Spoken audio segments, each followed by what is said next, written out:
বুদ্ধিমান মানুষ নিজের বিচার বুদ্ধি দিয়ে সিদ্ধান্ত গ্রহণ করেন, আর বোকারা আবেগপ্রবণ হন, আবেগের বশে চলেন এবং নিজের ক্ষতি করেন।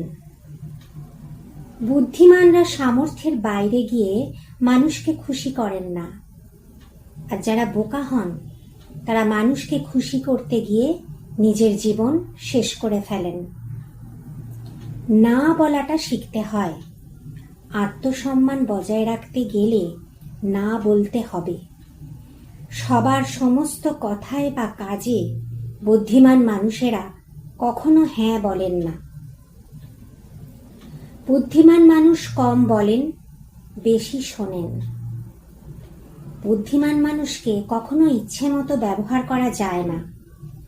তারা মানুষের কাজ দেখেন, তারপর তার কথা বিশ্বাস করেন।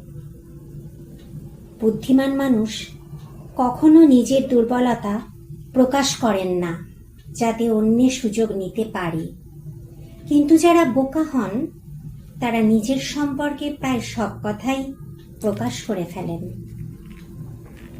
বোকা মানুষ বারবার মানুষকে ক্ষমা করেন আর বিপদে পড়েন, কিন্তু বুদ্ধিমান মানুষ একবার ক্ষমা করেন, বারবার নয়।